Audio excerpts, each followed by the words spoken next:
तो ये द्वापर युग का आठ था। समय का चक्र अपनी अंतिम घड़ियों में था। भगवान श्री कृष्ण ने अपनी सभी जिम्मेदारियां पूरी कर ली थी। धर्म की स्थापना हो चुकी थी और उनका पार्थिव जीवन का लक्ष्य अब संपन्न हो चुका था। उन्होंने निर्णय लिया कि अब उन्हें अपने दिव्य धाम लौटना चाहिए। इस अंतिम यात्रा के लिए वो एक शांत स्थान की तलाश में प्रभास क्षेत्र के पास एक घने जंगल में रहे। वहां एक विशाल घेरे बरगद के पेड़ के नीचे वो गहरे ध्यान में बैठ गए। उनका चेहरा शांति से भरा था, जैसे ब्रह्मांड उनके अंदर ही समा गया हो। लेकिन विधि का विधान कुछ और ही था। उसी जंगल में एक शिकारी था, जरा नाम का। उसकी दृष्टि तेज थी, पर गलती उससे हो गई। उसने श्री कृष्ण के कमल जैसे चरण को पेड़ से झूलते हुए दूर से एक हिरन समझ लिया, एक पल की भूल, और उसने अपना तीर छोड़ दिया। वो तीर सीधा भगवान के चरण में लगा और वो तीर लगते ही श्री कृष्ण, जिन्हें कोई शास्त्र छू नहीं सकता था, उन्होंने स्वयं अपने दिव्य अबोधि की यात्रा शुरू कर दी। वो अपने परम धाम चले गए। इस घटना के पश्चात पांडवों ने बड़े दुख और श्रद्धा के साथ अपने प्रिय भगवान का अंतिम संस्कार किया। अग्नि जल उठी, शब्द वायु में घुल गए। लेकिन फिर एक चमत्कार हुआ। भगवान श्री कृष्ण का जो हृदय था, उनका ब्रह्मद्राव्य, वो जला ही नहीं। अग्नि की लापतें उसके इर्द गिर्द घूमती रहीं, पर उसे छू न सकी। वो ब्रह्मद्राव्य, वो दिव्य हृदय एक अलौकिक प्रकाश से दीप्तिमान हो रहा था। यह कोई साधारण वस्तु नहीं थी।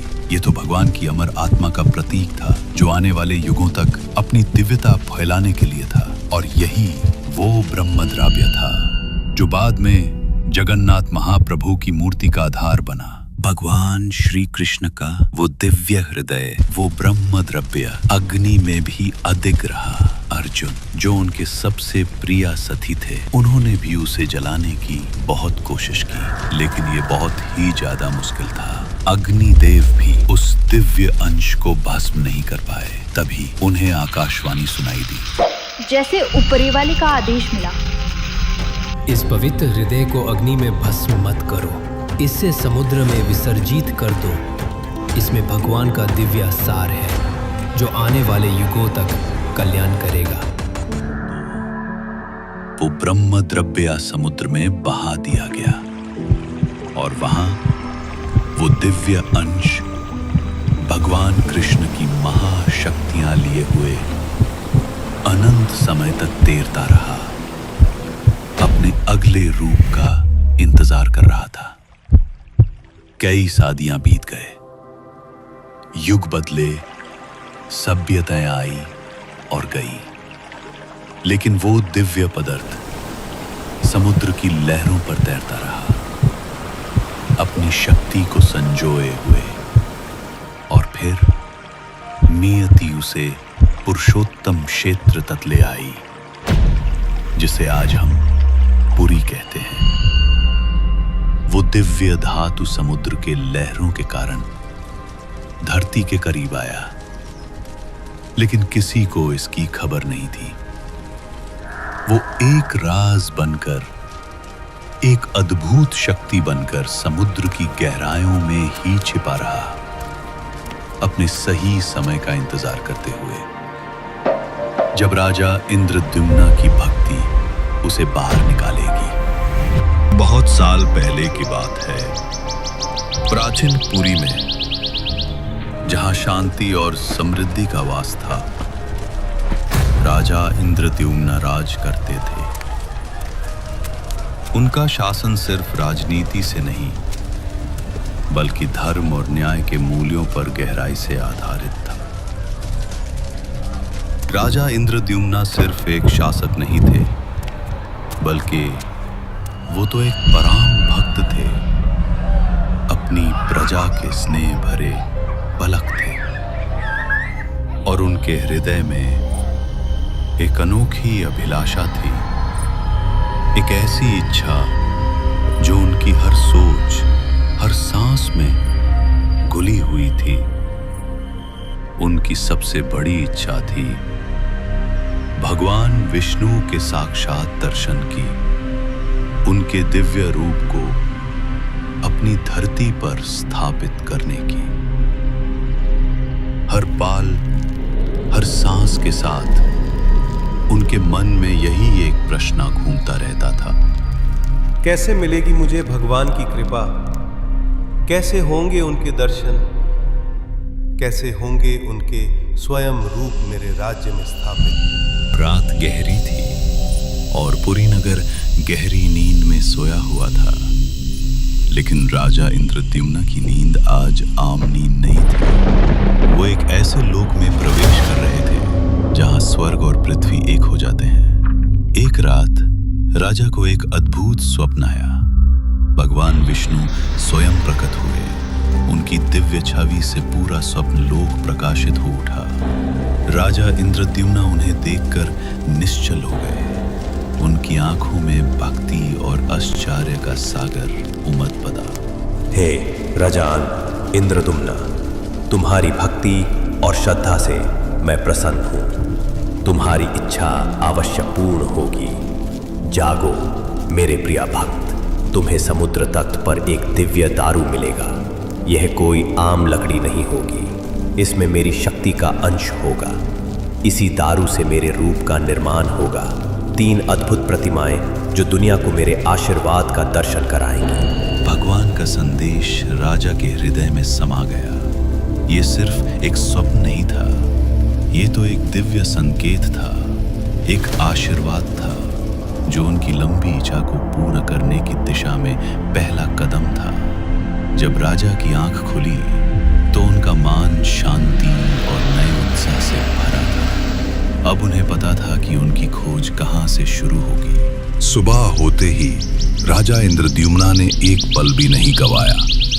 उनके मन में भगवान विष्णु का संदेश ताजा था और उनकी आंखों में एक नया तेज था।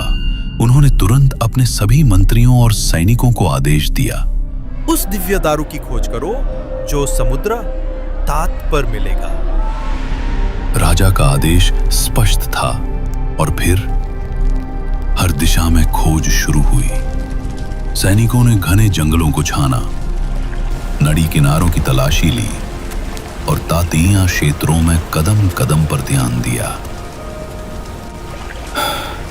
3 हफ्ते में बदले, हफ्ते महीनों में, लेकिन दारू का कोई निशान नहीं था।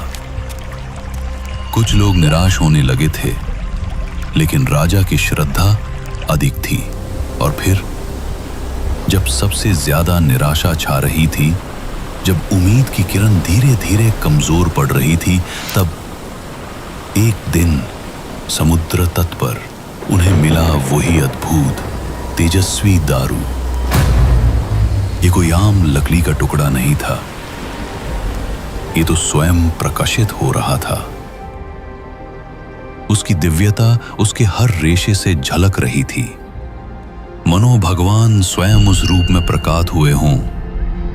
वही दारू जिसके लिए राजा इंद्रद्युम्न ने इतनी लंबी खोज की थी, अब उनके सामने था, एक साक्षात दिव्या चमत्कार। क्षण भर में ही ये खबर तेजी से पूरे पुरी में फैल गई।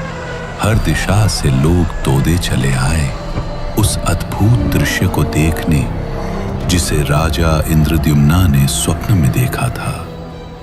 और जब राजा स्वयं उस दारू के सामने पहुंचे, राजा इंद्रद्युम्न की आंखों में आनंद के आंसू थे। उनका हृदय भक्ति और कृतज्ञता से भर उठा। ये सिर्फ एक लकड़ी का टुकड़ा नहीं था उनके लिए, ये भगवान का साक्षात आशीर्वाद था, उनके सपनों का साकार होना था।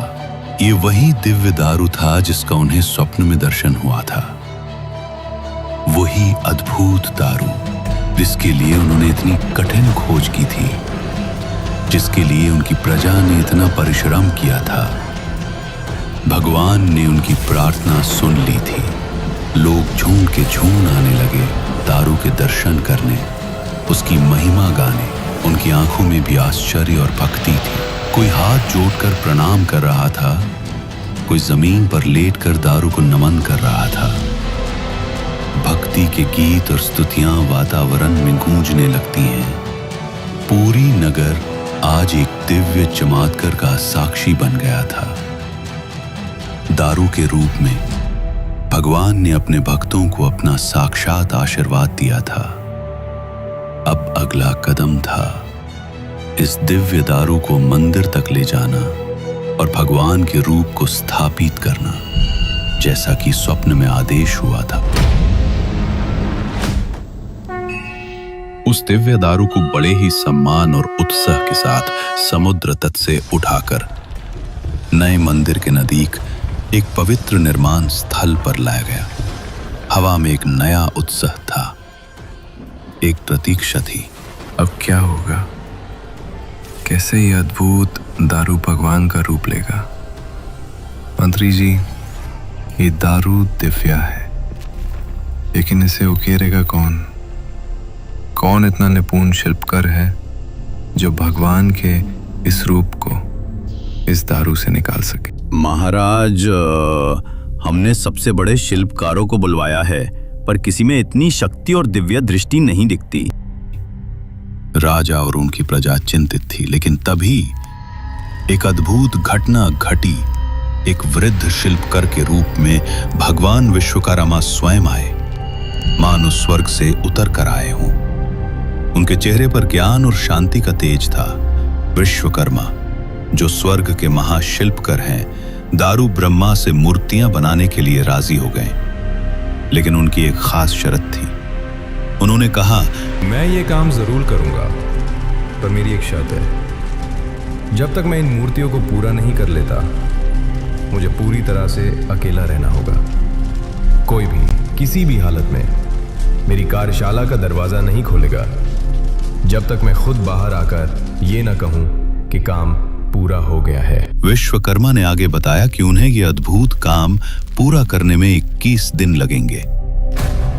इस शर्त पर सब सहमत हो गए और विश्वकर्मा अपनी कार्यशाला में चले गए, जहां उन्होंने दारू ब्रह्मा से मूर्तियां बनाने का काम शुरू कर दिया। बाहर सब इंतजार कर रहे थे उनके दरवाजे खुलने का और भगवान की मूर्तियों के प्रकट होने का। दिनों दिन उस कमरे के अंदर से मूर्ति बनाने की आवाजें गूंजती रहीं। कभी चीने की लेबड़ ठक ठक, तो कभी आरी की रगड़। लेकिन जैसा कि निर्धारित समय समाप्त होने वाला था, विश्वकर्मा के काम की आवाजें अचानक शांत हो गईं। दिन गुजारते गए और कार्यशाला में एक गहरी चुप्पी छा गई। रानी चिंता और उत्सुकता से व्याकुल घबरा गईं। उन्हें डर था कि कहीं उस बूढ़े शिल्पकार को कुछ बुरा तो नहीं हो गया, कहीं वो अंदर बीमार तो नहीं पड़ गए या उनकी मृत्यु तो नहीं हो गई। राज इंद्रद्युम्न को शुरू में तो संकोच हुआ कि वो उनकी शर्त न तो दे, पर रानी की जिद और उनकी सच्ची चिंता ने आखिरकार उन्हें मान लिया। डर और उन मूर्तियों को देखने की तीव्र इच्छा से प्रेरित होकर राज इंद्रद्युम्न ने दबाव में आकर निर्धारित समय से पहले दरवाजे खोलने का हुक्म दे दिया। जैसे ही दरवाजा खुला, कमरे में एक गहरी चुप्पी छा गई। सभी हैरान थे। विश्वकर्मा कहीं भी नहीं थे। वो बिना किसी निशान के गायब हो गए थे।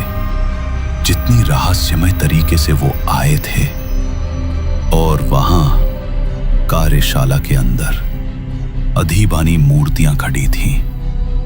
भगवान जगन्नाथ, बालभद्र और सुभद्र अपने खास अधूरे रूप में। उनके हाथ पैर पूरे नहीं थे और उनके चेहरे पूरी तरह से बनाए नहीं किए गए थे।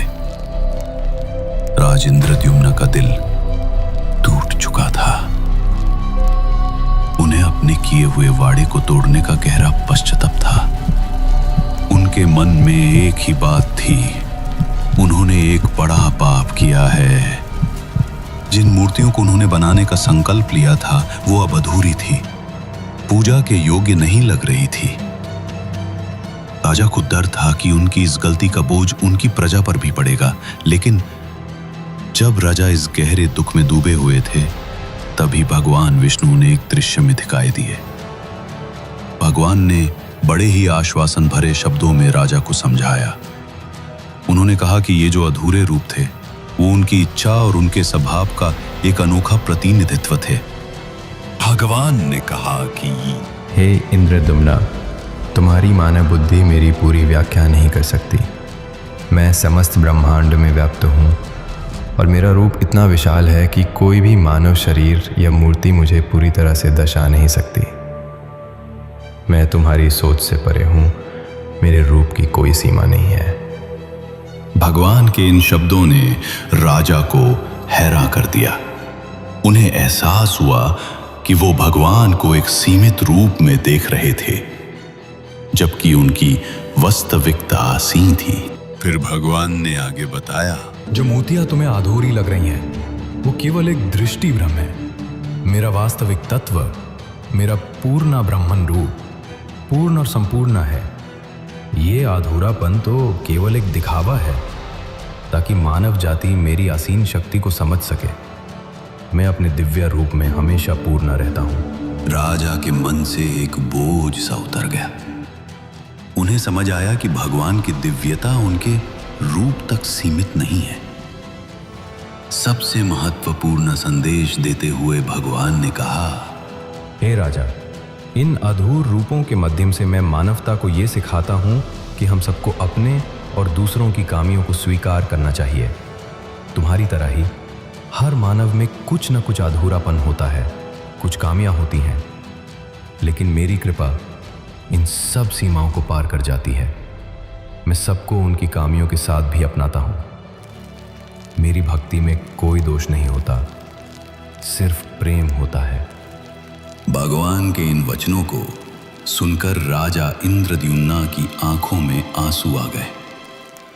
उनका सारा डर, सारी चिंता एक पल में गायब हो गई। उन्हें समझ आया कि उनकी अधूरी मूर्तियां असल में भगवान की दिव्य इच्छा का प्रतीक थी, जो मानव जाति को एक बहुत बड़ा संदेश देना चाहती थी। राजा ने भगवान को प्रणाम किया और उनके मन में अब केवल शांति और भक्ति थी। उन्हें एहसास हुआ कि भगवान की कृपा और उनका प्रेम हर अधूरेपन को पूरा कर देता है। अब राजा इंद्रद्युम्ना एक नए दृष्टिकोण के साथ अपने राज्य में लौट आए। उनका चेहरा संतुष्टि से चमक रहा था और उनका हृदय भगवान के ज्ञान से भर चुका था। इसलिए साल में एक बार बड़ी धूमधाम से रथ यात्रा मनाया जाता है और इस वक्त पुरी का नजारा देखने लायक होता है। तो सभी बोलो, जय जगन्नाथ।